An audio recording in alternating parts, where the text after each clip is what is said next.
anyone needs to make to the court regarding anything that transpired at the jury view? I'm not saying that anything did happen, I'm just asking.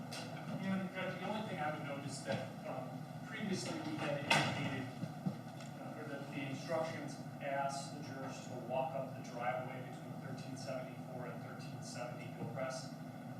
We consulted with the defense about that, and we did not have the jurors do that. Okay. We did have them look at both sides of the residence, and attempt to look at the back side of the residence, but we did not walk up the driveway to the side of 1370, as indicated in your instructions. Okay, thank you. Mr. Gorman? Your Honor, for the record, that compromise was done after having those discussions last week and having Mr. Ford weigh in on that issue, and we decided not to do it. Okay, thank you. And then I was informed by Mr. Masich upon return that he believed, or he was informed that one of the jurors may have been taking notes while they were there. I don't know who it is. I suspect I know. So I had him go in the jury room and ask that person, and I see he has a piece of paper in his hand, so. She says she drew a map on the bus on the drive back, so I've taken that. She had some personal notes on the back of this piece of paper. I made her a copy of this. It's Okay. something about her work schedule. All right, so we're going to keep that and mark that as Court's Exhibit Trial A. Which juror was it? I believe it's juror number 2. Judge, we should probably, on behalf of the defense, inquire for a change. Okay. And the only other thing, Judge, I got on that. Well, it's impossible for me to do that in chambers with the defendant. And so I'm more inclined to bring her out here and instruct the media to turn the volume down on the broadcast. That's fine, Judge. Okay. The other thing, Judge, Mr. Bethel fell off down the steps, and I noticed that he was limping at some point in time. Just bringing that to the court's attention. Fell or just kind of stumbled? Like fell? I didn't see it. Mr. Gainer saw it. I believe so. Okay. Said indicated he was okay. All right. Well, I'll inquire of him when he comes in. It was actually a step. Okay. We can push that. Yes.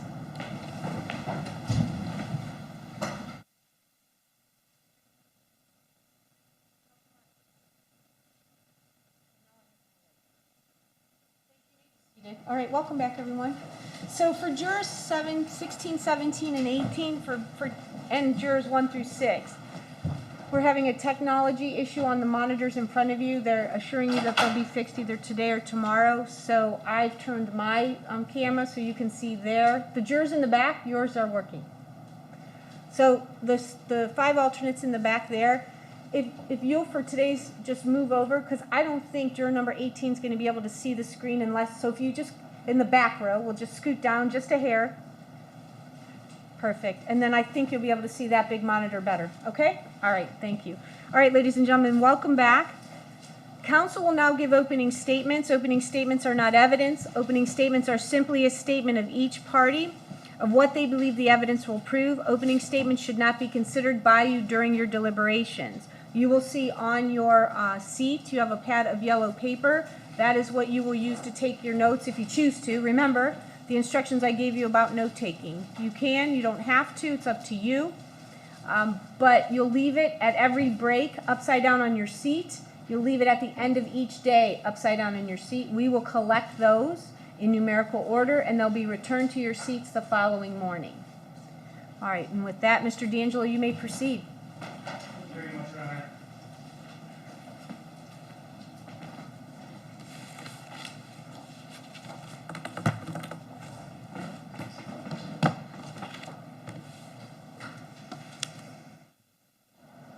Ladies and gentlemen of the jury, Mr. Gorman, Mr. Riley.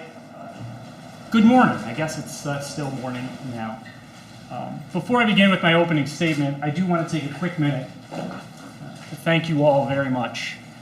On behalf of myself, Mr. LaPrinzi, Sherry Bevan Walsh, the Summit County Prosecutor, for your jury service in this case. You've already spent a ton of time coming in for jury instruction or voir dire. You spent a lot of time this morning going out to the jury view in this case. And I know that each and every one of you understands how important this case is. And I just want to take a minute to say thank you for your jury service. Mr. Gorman in voir dire has spoken about how these are some of the most important weeks of Stanley Ford's life. And I agree with him. They are. But they are also important to the 9 people who lost their lives on April 18th of 2016 and May 17th or 15th, excuse me, of 2017. It's important to them. It's important to their family members. And it's important to our community. And I know that each and every one of you are entering this process wanting to give your very best judgment to the facts of this case. In this opening statement, I'm going to very slowly and deliberately walk you through the evidence in this case. At times, it's going to be complex. It's going to require your concentration. But the good news is that you're going to have this evidence with you. It's going to be presented in court, and you may have it with you when you go back and deliberate. So you're going to have plenty of time to look at it, digest it, and understand it. This opening statement is essentially just a preview of coming attractions, a preview of the evidence. So what happened in this case? Why are we here? 2 questions that each and every one of you are probably asking yourself since you got that notification in the mail that you had to come in for a death penalty case. In the case of State of Ohio versus Stanley Ford. Well, this case began on April 18th of 2016 when a lady by the name of Betty Williams, who lives at 714 Fultz Avenue in the city of Akron, Summit County, Ohio, called 911 to report that the house across the street from hers at 719 Fultz was on fire. You saw an empty field today on your jury view where 719 Fultz stood. 719 Fultz was the home of Lindell Lewis and Gloria Hart. You're going to hear the 911 call that Miss Williams made on that morning, or that early morning of April 18th of 2016. You're going to hear that call came in at 3:39 a.m. Now this here is a timeline. You're going to see a lot of timelines in this case. We put them together to hopefully help you digest and understand the information as it comes in. It's going to help put everything in context. You're going to hear that as a result of this fire on April 18th, 2016, that Lindell Lewis and Gloria Jean Hart lost their lives. You're going to hear that Mr. Lewis was a retired union bricklayer. He worked there for 30 years. You're going to hear in this case that he was a good friend to many people. You're also going to hear, ladies and gentlemen, that some of his friends were not the best people, not maybe people you would have over for Sunday dinner. They were rough around the edges. But Mr. Lewis, you're going to hear, was a good friend to all of them. Gloria Hart, also known as Jeannie, retired from the Chrysler stamping plant where she worked her entire life. You're going to hear that she spent most of her retired years with her companion Lindell. Now, a lady by the name of Tiffany Gary, who lives down the street, you're going to see lots of maps, lots of timelines. We made lots of stuff for you here to understand. But she lives around the corner. If you remember on your jury view, referencing this map here, when she lives around the corner on what we would call Heights Street. As you walked up the hill, there was a street there to your right. She lived down in that area. And on the morning of the fire, she's going to testify in this case, and she's going to tell you that on the morning of the fire, she saw something was going on here at Lindell's house, and she knew Lindell.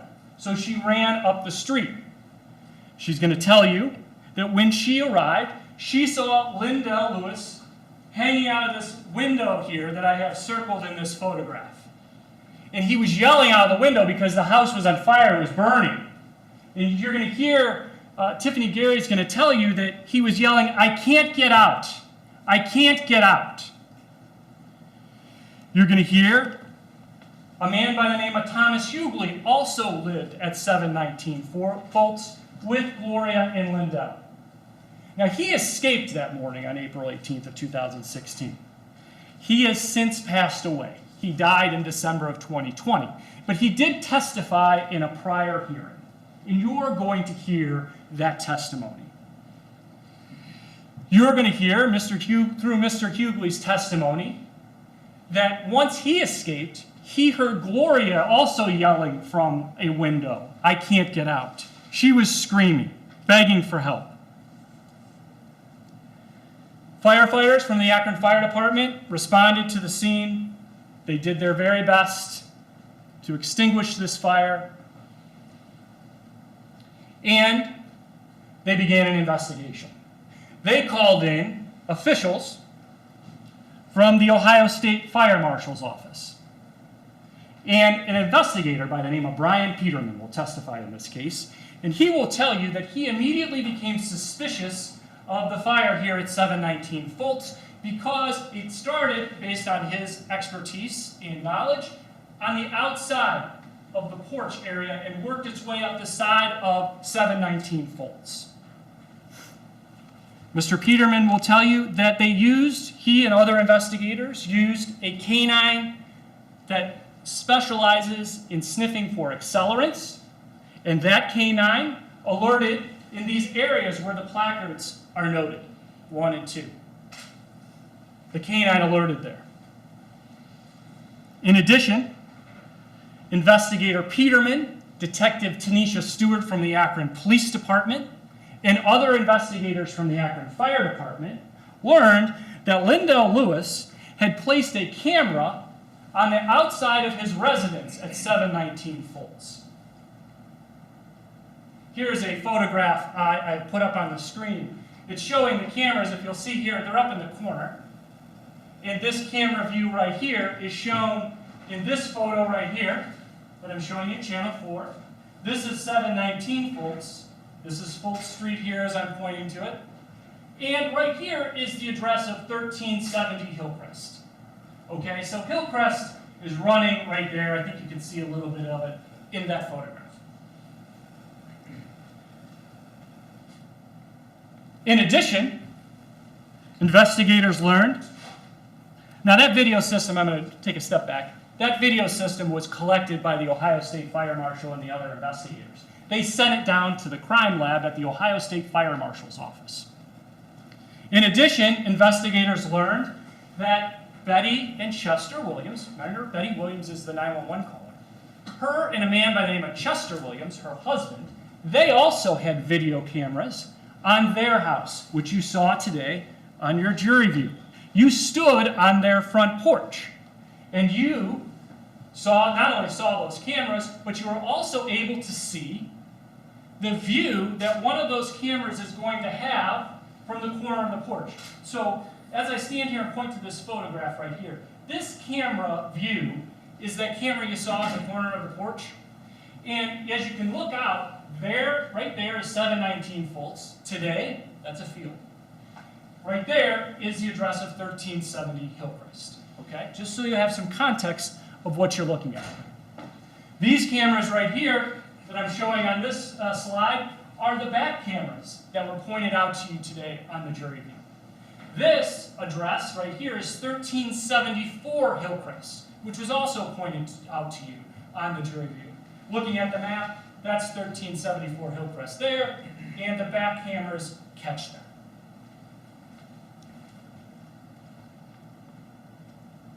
Video from Mr. Williams, Betty Williams, and Chester Williams video systems were also collected and sent to the Ohio State Fire Marshal's office, where an investigator, actually he's a forensic video analyst by the name of Brad Barkhurst, extracted the badly burned up video from 719 Fultz, that's Lindell Lewis and Gloria Hart's house, and also video from 714 Fultz, Chester and Betty Williams' house. And he put them into what we call a narrative and video presentation for your viewing. Now, the first thing you will see when you watch this video is that at 3:13 a.m., an individual is seen walking down Fultz Avenue towards 719 Fultz, Gloria and Lindell's house.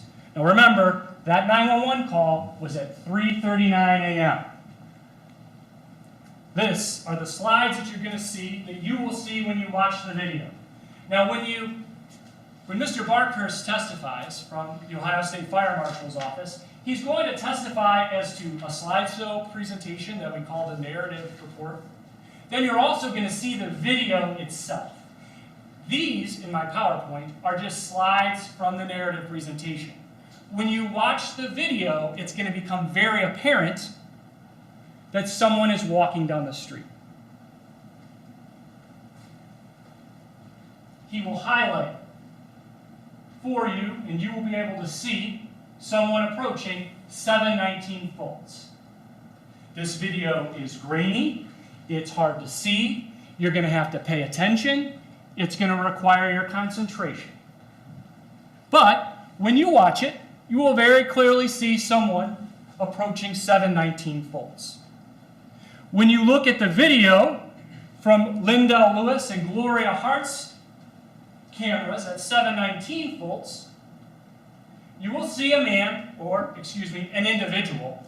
You're not going to be able to see this person's face. You're not probably going to be able to tell whether they're a man or a woman. But you're going to see an individual spraying a liquid on the side of 719 Fultz. In this slide, he's holding a bottle of some sort and lighting it on fire.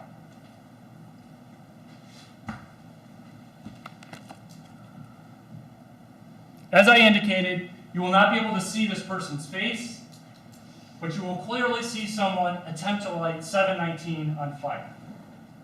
And then when we go back to 714 Fultz, that video camera for Betty and Chester Williams, you'll see the individual run from there.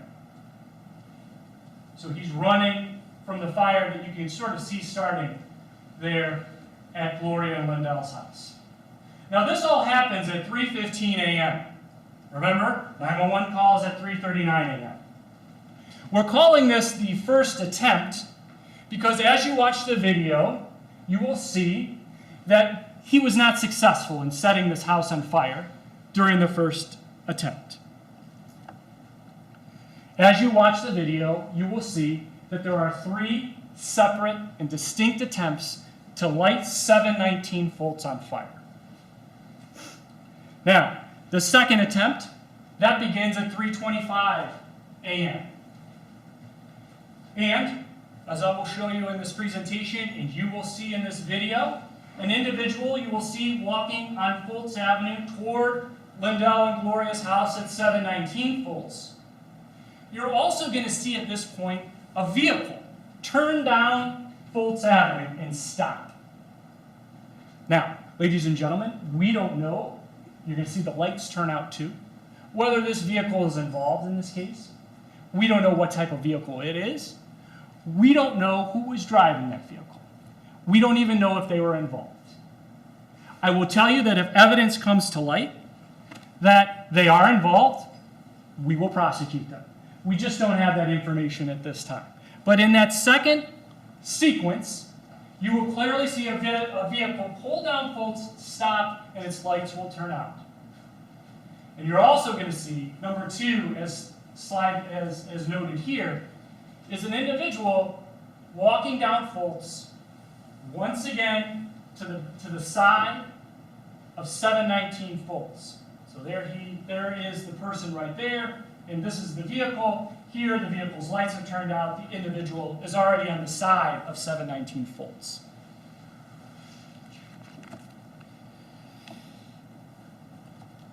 When we look at the video from 719 Fultz, you'll once again see an individual holding a bottle in his hand, setting 719 Fultz on fire. This is the second attempt at 3:25 a.m. And then running, as we back to Chester and Betty Williams' house, running away from 719 Fultz. And you will see at the end here, as this individual runs down the street, and it becomes dark. You can't really see from that camera what happens to the individual. But the lights on that vehicle do turn on. Like I said, if that vehicle is involved and we have evidence of it, we will prosecute them. But we don't have that evidence at this point. Okay. I'm sorry, Judge. That's right. Sustained. Ladies and gentlemen, opening statements aren't evidence, should not be considered by you during your deliberations. They're clear, simply a preview of what they believe, the attorneys believe the evidence will show. You may proceed, Mr. DeAngelo. As you continue to examine this video, you're going to see, and that second attempt is at 3:26 a.m. The video will show, as we continue to process this video and watch it, the individual running down the street from 719 Fultz and the vehicle's lights turning on. Now, at 3:33 a.m., some 6 minutes before Betty Williams calls 911, we're once again going to see an individual walking down Fultz towards 719 Fultz, toward Gloria and Lindell's house. Now, in this third and final attempt, ladies and gentlemen, when you watch the video, you are not going to see anything related to this vehicle that turned around Fultz. It's not there in this third and final attempt when you watch the video.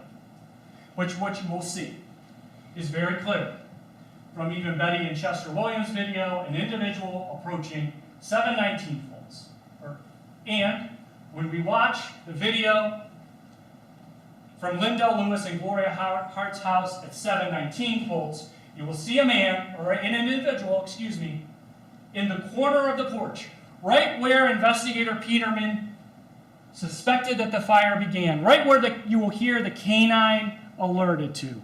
You will see an individual lighting 719 Fultz on fire and running from 719 Fultz.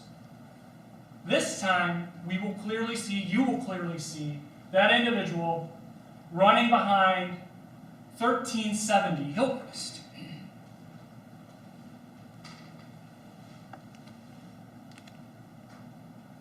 Some 5 minutes before Betty Williams calls 911. 4 minutes, or 5 minutes. It is 5 minutes. After Investigator Peterman, Detective Stewart, the other investigators to this fire saw these videos, saw the video from Gloria in Lindell's house, they realized that they not only had an arsonist, that 719 Fultz was set on fire and that this was arson, but they realized that they had an aggravated murderer on their hands. Detective Stewart from the Akron Police Department will testify in this case that she began interviewing the neighbors there on Fultz and Hillcrest. Started going up and down the street, knocking on doors, speaking with the neighbors. And a common theme that developed from that canvas, from speaking with those witnesses, is that Lindell Lewis did not get along with the man who lived across the street. You'll hear that again, and the witnesses kept saying it. Lindell did not get along with the man across the street who lived at 1370 Hillcrest. Some of those neighbors are going to testify in this case.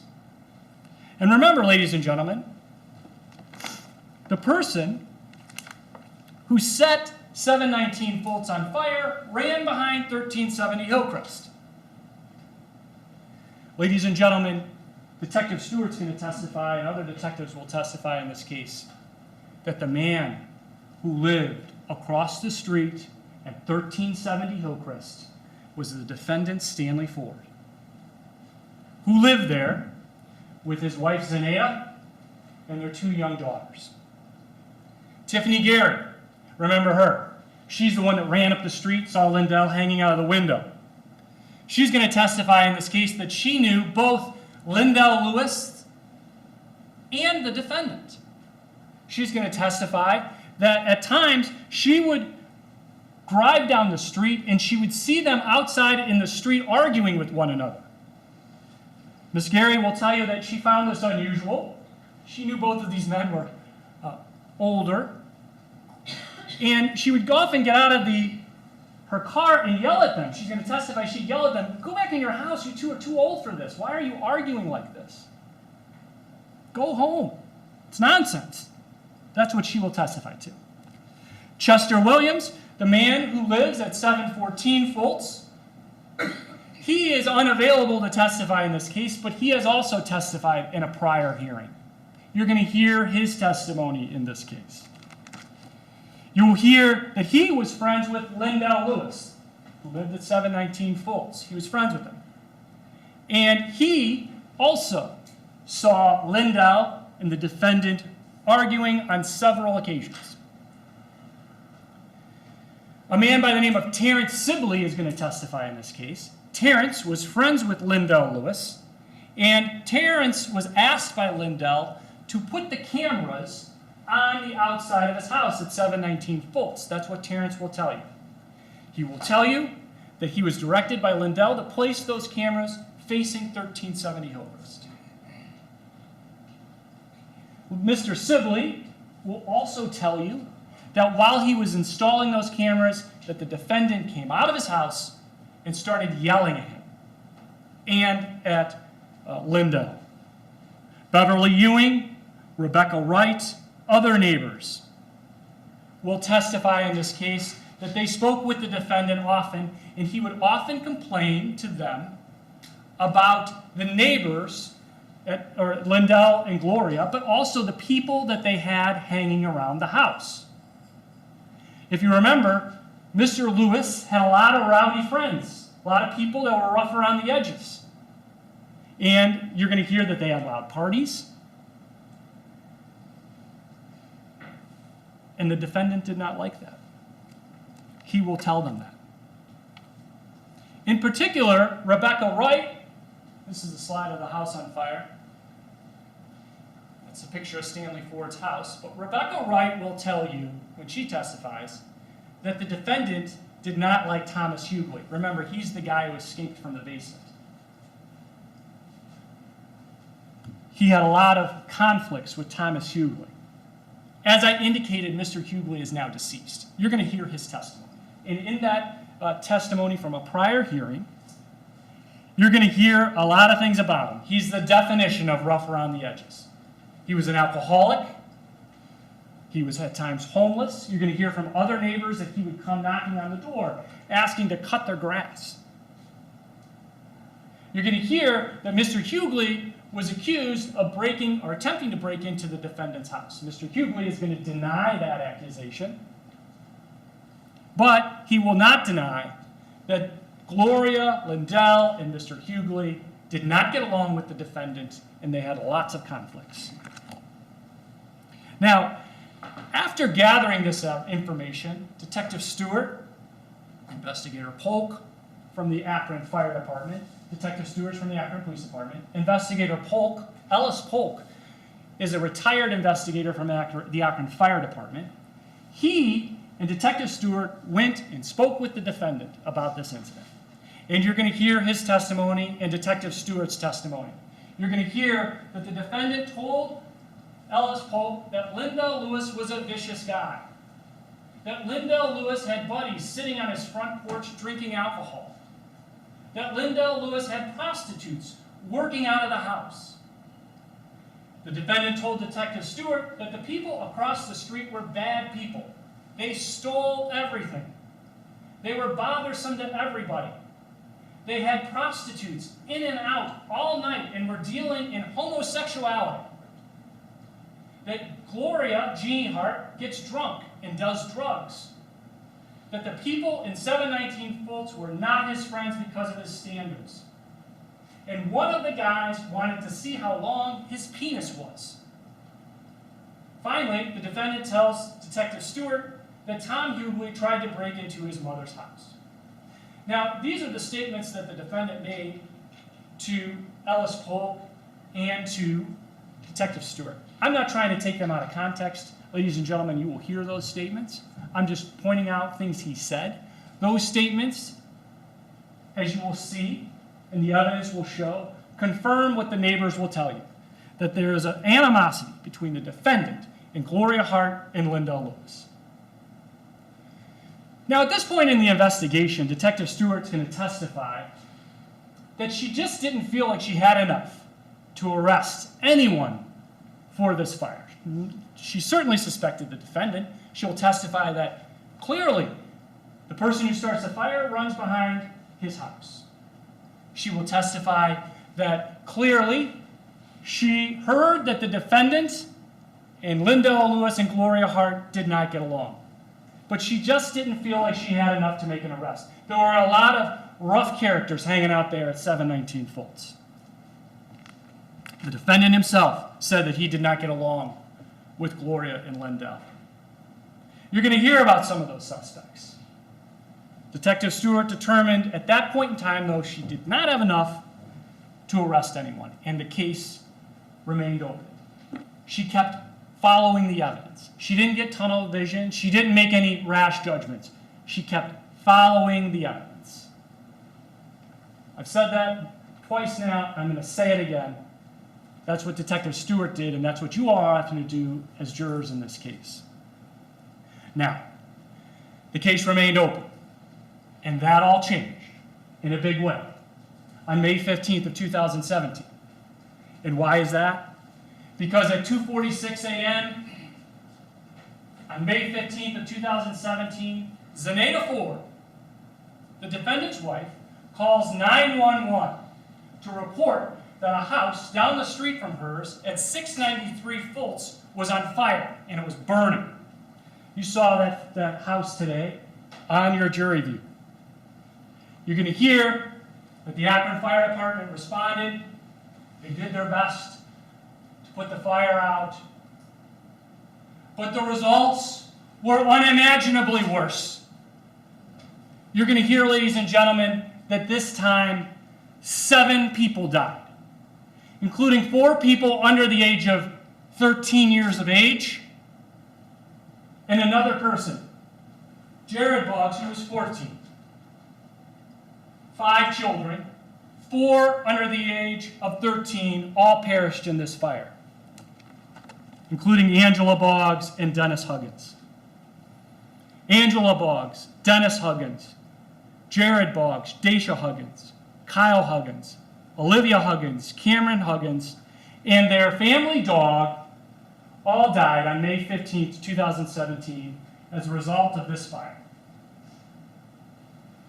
Lieutenant Horner from the Akron Fire Department, he's a fireman, he's going to testify in this case about the recovery of this family in this badly damaged house. He's going to testify in this case that Dennis Huggins and Angela Boggs were found together, along with 4 of their children. They were shielding them. The oldest child, Jared Boggs, was found in a stairwell. You're also going to hear that the family dog was with them. They were all together. Once again, Investigator Peterman from the Ohio State Fire Marshal's office arrived at the scene. And once again, he became very suspicious of this fire. He's going to testify in this case, ladies and gentlemen, that most porch fires are suspicious. But in this case, just like in 2016, the fire started at the outside porch area where a pair of melted garbage cans were located, and it worked its way up the side of 693 Fultz. Once again, Investigator Peterman's suspicions were confirmed when an accelerant detecting canine alerted to that area near those melted garbage cans. This time, Detective Troy Looney was assigned to the case, along with Investigator Peterman and the other investigators. You're going to hear in this case that immediately after this fire had happened, they immediately became suspicious of this man right here. His name's Patrick Boggs. Now, who is Patrick Boggs? Patrick Boggs is the former husband of Angela Boggs, the mother who perished in 693 Fultz. He was a suspect by Detective Looney and the other detectives because at least 12 years prior, he had set Angela Boggs on fire and was convicted in Portage County. He was sentenced to prison for 12 years. Detective Looney, as you will hear, took Patrick Boggs into custody. They did a search of his house, tested his clothing. Detective Looney will tell you that as his investigation developed into Patrick Boggs, as he followed the evidence, he was pointed in a different direction. He's going to tell you about his investigation into Patrick Boggs and how he was able to eliminate him. He simply followed the evidence. What was that evidence? Well, the first thing he did was he went back to 714 Fultz, Betty and Chester Williams' house, and he began to once again look at the video. That video was collected once again and sent to Brad Barkhurst from the Ohio State Fire Marshal's office, who, as you will see, he will testify again in this case a second time. He prepared another narrative presentation and video presentation for your viewing. When you watch the video, you will first see an individual, as shown here on this timeline, walking around the front of 1370 Hillcrest. So let me show you what I mean here. Here, from camera 4, from Chester Williams' front porch that you stood here today, you're going to see an individual, when you watch the video, walk around the front of 1370 Hillcrest. Once again, we can't see who this person is or his face, but if you remember, Detective Stewart will tell you that 1370 Hillcrest is the defendant Stanley Ford's house. This became important at this point in the investigation because this was the first time that any investigators had learned the significance of 1374 Hillcrest. Detective Looney and the other investigators will tell you in this case that the defendant also owns 1374 Hillcrest. It was his mother's house. His mother had passed away at this particular juncture. The defendant lived at 1370 Hillcrest, and he used 1374 Hillcrest, as you will see through photographs and the evidence will show, for storage of items. He had a treadmill in there, lawnmowers, lighter fluid, and other items inside of 1374 Hillcrest. You're going to see that 1374 Hillcrest has an alarm system on it. Detective Looney was able to get a search warrant for the company that processes this alarm system. And they're going to testify in this case. They're from a company called Alarm.com. Alarm.com records are going to show that at 1 a.m. on 5/15/2017, some 2 minutes after we saw the person walking around 1370 Hillcrest, that the panel at 1374 Hillcrest was disarmed by Stanley Ford. Objection. Sustained. The Alarm.com records will show that when you watch it, or when you see it.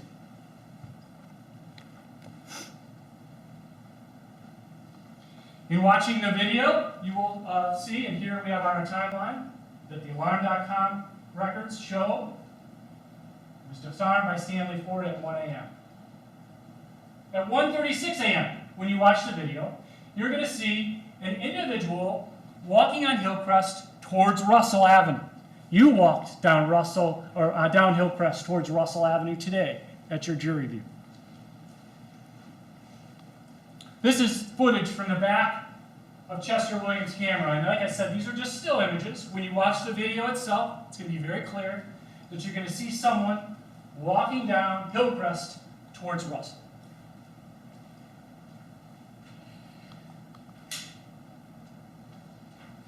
At 1:41 a.m., when you watch this video, you're going to see an individual runs from the area of 693 Fultz past Betty Williams and Chester Williams' house at 714 Fultz towards 1374 Hillcrest. So running in this direction towards 1374 Hillcrest, as you will see.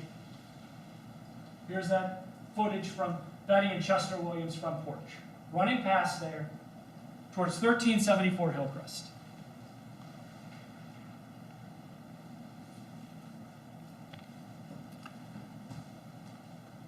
Then, at 1:48 a.m., after that person runs by at 1:41 a.m., the Alarm.com records will show that the panel was armed stay at 1374 Hillcrest. At 1:59 a.m., 1374 Hillcrest, Alarm.com records are going to show and tell you when you examine them that the alarm panel was disarmed by Stanley Ford.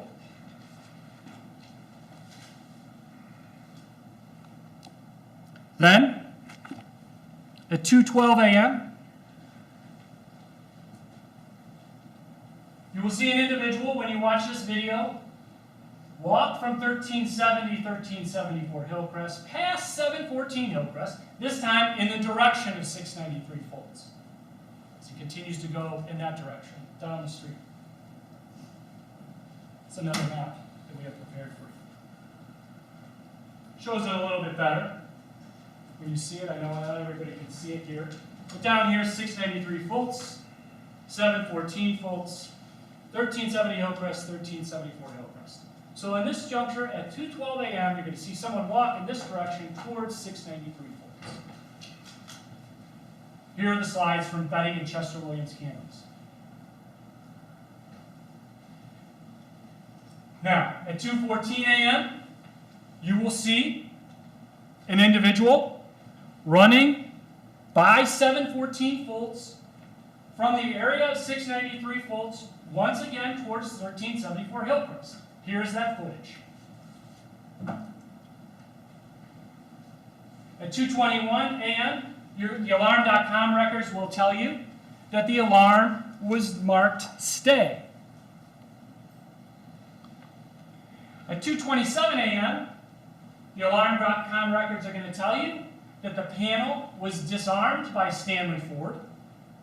And you're also going to see, when you watch the video from Chester Williams' residence, that a light goes on in the side of 1374 Hillcrest. A light is turned on. Once again, the panel was disarmed at 2:27, and at 2:27 a.m. we noticed this light. At 2:38 a.m., an important sequence begins, some 8 minutes before Zenaida Ford calls 911. Remember, at this point, the alarm.com records will tell you that the panel was disarmed. And you will see an individual walking from 1374 Hillcrest down Fultz towards 693 Fultz.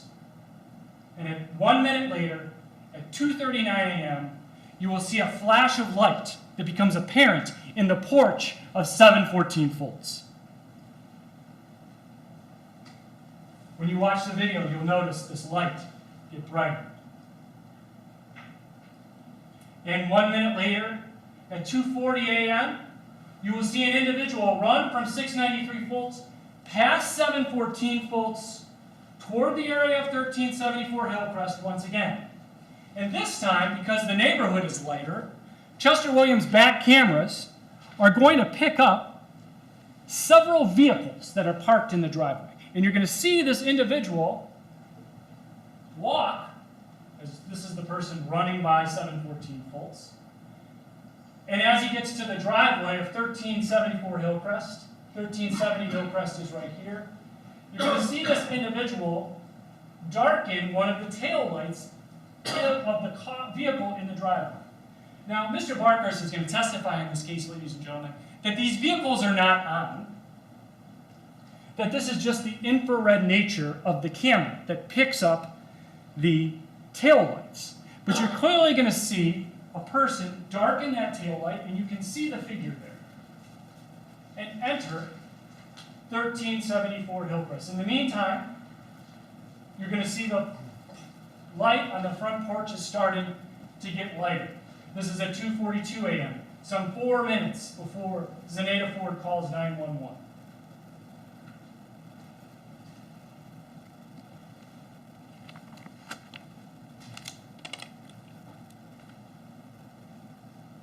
At 2:43 a.m., ladies and gentlemen, when you watch this video, you will see the side door open to 1374 Hillcrest, and movement is clearly visible. You will watch that on the video, how the side door there, 1374 Hillcrest, opens. Next, you will see movement of an individual visible between 1374 and 1370 Hillcrest.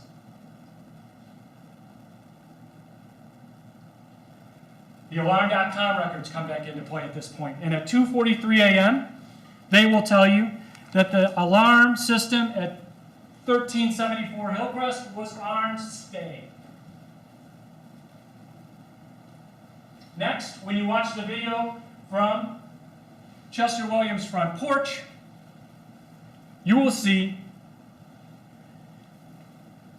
the side door of 1374 Hillcrest right here. You will see the side door open. Right here you can see the outlines of the frame of the door of 1374 Hillcrest open from Betty and Chester Williams' camera. It was blown up. You'll see this in the video presentation. Mr. Barkhurst was able to zero in on it. And ladies and gentlemen, the evidence in this case is going to show, and the video is going to show that the side door opens at 1370 Hillcrest, the defendant, Stanley Ford's residence. At the same time, Detective Brian French from the Akron Police Department is going to testify that he was able to download the cell phone of Angela Boggs. Remember, Angela Boggs right now, at this point in time, is inside of 693 Fultz, and it's on fire. And at 2:43 a.m., he's going to tell you that someone attempted to call 911 from her phone. She did this. This person did this twice, and they didn't go through. The calls did not go through. Now, after reviewing this video from 2017, once again, investigator Peterman's suspicions were confirmed, just like in 2016. Not only was he dealing with another arson, but this time he was dealing with 7 counts of aggravated murder. Detective Looney also had his suspicions confirmed. And the significance of 1374 Hillcrest began to emerge. Like I said, in the first investigation, they did not know how 1374 Hillcrest played a role in this, if it did at all. So they went back and they began to review the footage from the fire at Lindell and Gloria's house on April 18th of 2016. They went back and started looking, particularly as you'll see, at those back cameras from Betty and Chester Williams' house. Now remember, this is the timeline that we left off at. First attempt, 3:15 a.m. Second attempt, 3:26 a.m. We got this vehicle pulling down the driveway, or down Fultz and stopping at the end at 3:25 a.m. Our third attempt is at 3:34 a.m. Betty Williams calls 911 at 3:39 a.m. Mr. Barkhurst and Detective Looney will tell you that as they examine the video, and you will see that this timeline starts to fill in. Notably, just like in the 2017 video, as we back up at 2:56 a.m., they're going to notice, once again, those tail lights are darkening in that driveway, just like you saw in 2016. Here's footage from the back camera at Betty and Chester Williams' house. At 2:57 a.m., Alarm.com records come into play. This time, they say the alarm panel was disarmed by Stanley Ford, but that's what you will see.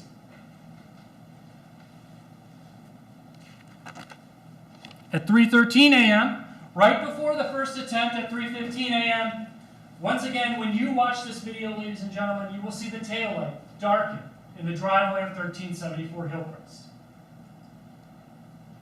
And if you remember, it was soon after that we saw an individual walking down Fultz towards 719 Fultz for that first attempt.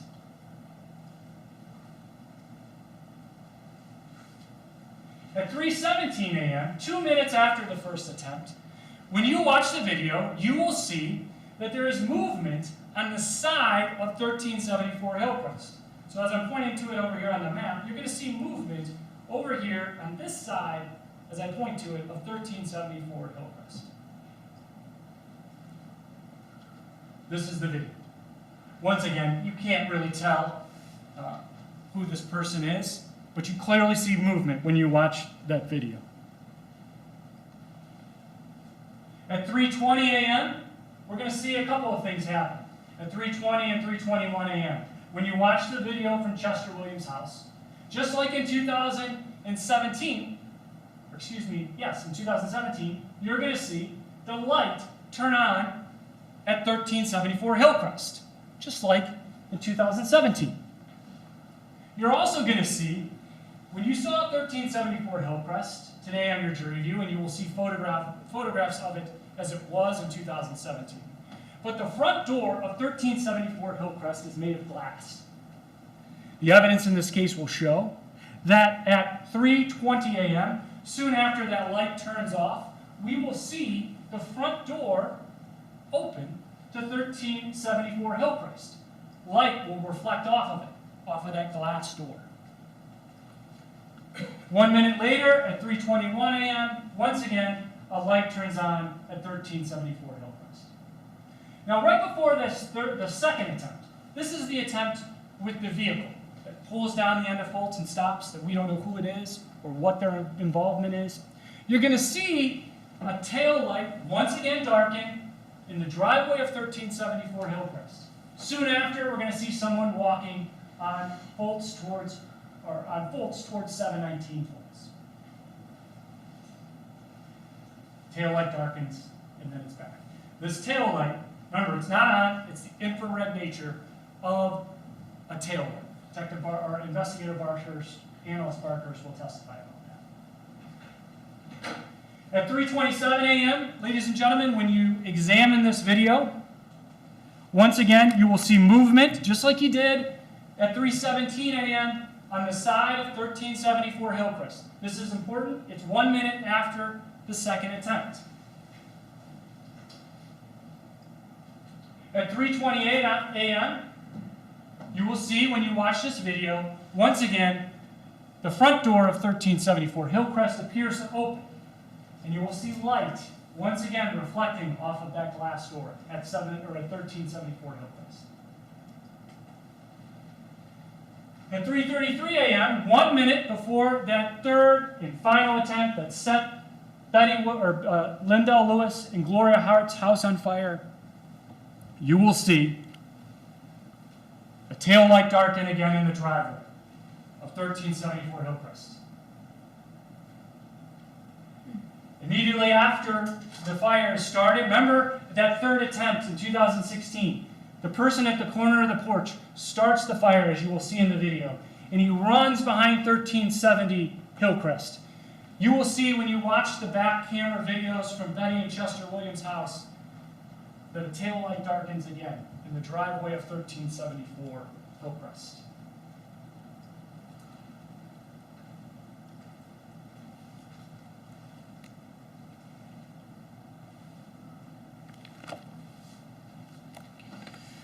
When Detective Looney noticed some of the same activity that was going on in 2017 as was happening in 2016, he began to look at other incidents that had occurred in the neighborhood.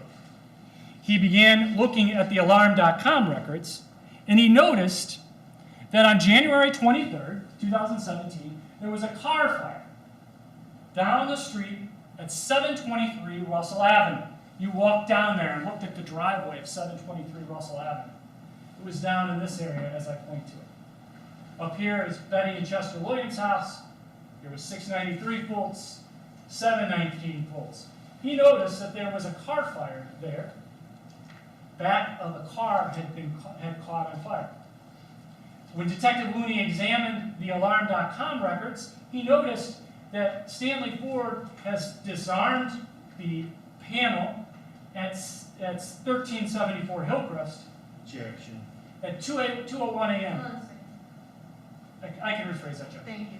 Sustain. The Alarm.com records will tell you that at 2:01 a.m., the panel was disarmed by Stanley Ford.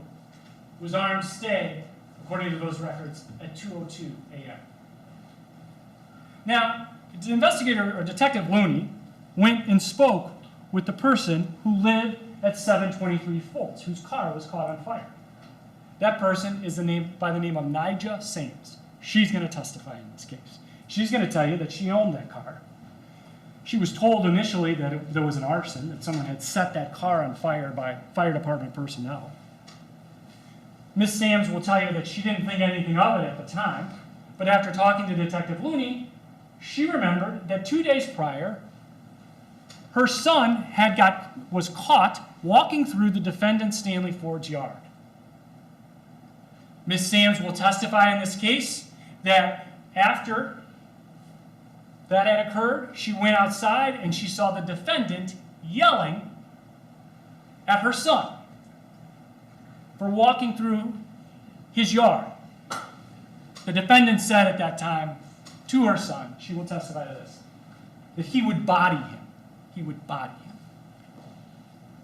Now, after learning this information, Detective Looney and another detective by the name of John Bell from the Akron Police Department, they went and interviewed the defendant Stanley Ford.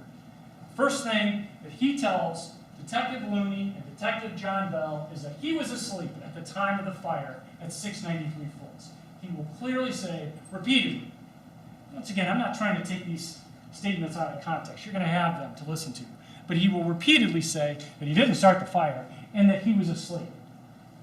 He tells Detective Looney and Detective Bell that he tries to keep an eye on the neighborhood. That they, meaning the people at 693 Fultz, the second fire in 2017, have a lot of people in and out of the house at 693 Fultz, which to him was scary. They were doing marijuana. The defendant tells Detective Looney and Detective Bell that a neighbor by the name of Paul told him that the boys at 693 Fultz tried to poison the neighbor's dogs. So Paul, the defendant says, that Paul told him that the boys tried to poison one of Paul's dogs. The defendant tells Detective Looney and Detective Bell, I will tell you they were just some bad people, referring to those folks again down at 693 Fultz. Angela Boggs, Dennis Huggins, and their 5 children. Bad people and bad kids lived at 693 Fultz. Kids were kicking vehicles, breaking rearview mirrors, busting them out. I don't know them, but I keep an eye on them, the defendant tells Detective Looney and Detective Bell. I know what's going on in the neighborhood. The defendant tells them that once again he was concerned when his wife called 911 on May 15th of 2017 because they would think he was a suspect. That's what the defendant says. He tells them that the only person in and out of his house was either himself or his wife, Zenaida. He reiterates that he has problems, or had problems, with Tom Hughley. That's the guy from 2016 that you're going to hear a lot about. He tells them, once again, that Lindell Lewis was gay. He used to have gay people up there kissing on each other with prostitutes and shit. This is what the defendant tells Detective Looney and Detective Bell. He later tells them, after he's, as you will see in his interview, is given more information, and he later tells them, I can't give you no good reason why I went down there. I forgot why I went down there. You will see in the interview, and you'll listen to it, that's specifically when they're asking him, why did you walk down Fultz that night? That was his response. I can give you no good reason why I went down there. I forgot why I went down there. If anybody is coming in my side door, then it's me. The evidence in this case is going to show that that's a particularly important statement when you watch the video and you examine this sequence. Light on the front porch, individual running by Chester and Betty Williams' house, an individual darkening the tail light at 1374 Fultz and going inside, then later coming out. And as you will see in the video, once again, the side door of 1370 Hillcrest, the defendant's residence, opening. If anyone's coming in there, it was me. Ladies and gentlemen, this is going to be a very, very difficult case for you all to hear. I think you all understand the importance of it. As I've said earlier, I thank you all very much for agreeing to do this. You're going to see photographs in this case, ladies and gentlemen, and Mr. LaPrince talked about it in voir dire. We don't mean to gross you out. We don't mean to upset you. These photographs are difficult to look at, and I can only describe them is life diminishing. This case is going to require your concentration. It's going to require you not to get tunnel vision. It's going to require you to once again follow the evidence. In voir dire, Mr. Gorman spoke about how this case was not about an issue of was this an arson or not. That this case was about identity, proving that the defendant, Stanley Ford, is the man that we see in the video. One of the things that Mr. LaPrinzi and I, on behalf of the state of Ohio and the citizens of Summit County, have to prove to you beyond a reasonable doubt that the person who started these fires on April 18th of 2016 and May 17th of 2017 was the defendant, Stanley Ford. This case is about identity. The only question is who did it. We accept that responsibility. I encourage you, ladies and gentlemen, to pay close attention to all the evidence that we present. This evidence that we present and more. Pay close attention to it. Challenge it. The defense is not required in any way, shape, or form to present any evidence in this case. If they choose to do so, I'd ask you to pay attention to that too. Consider it. Mr. LaPrinzi and I are not going to be able to explain to you every single thing that happens in this case. For example, the car at the end of Fultz. But our burden is not that, to explain everything that happened. It's to prove to you beyond a reasonable doubt the elements of the offenses and that the defendant is the one that committed them. The good news about all of this, even in this most difficult of case that you're about to consider, is it doesn't require any specialized skill on behalf of you as jurors. All we need is you to come in, listen, pay attention, follow the evidence, and use your reason and common sense. Don't leave it in the car. Bring it with you in here. Use your reason and common sense.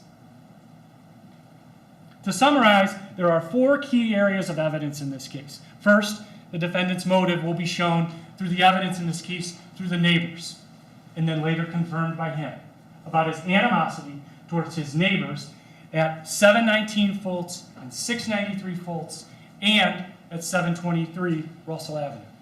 Second, the video evidence from Lindell and Gloria Hart's house at 719 Fultz. That's the second big piece of evidence in this case. Obviously, the video from Betty and Chester Williams' house at 714 Fultz. Third, the Alarm.com records at Stanley Ford's mother's house at 1374 Hillcrest are another piece of evidence that add to this timeline and that timeline of events. That timeline, his statements, and the similarities of his actions show his opportunity, and ladies and gentlemen, the evidence, all of that will reveal his identity. And that will show you that when the defendant gets angry with his neighbors, he sets their property on fire and he kills them. And at the conclusion of this case, Mr. LaPrinzi and I are going to ask you to find the defendant guilty of all the charges and all of the specifications. I thank you all very much for your service, your jury service, and listening to me here today in my opening statement. And regardless of your verdict, I say thank you. Judge, I have nothing else.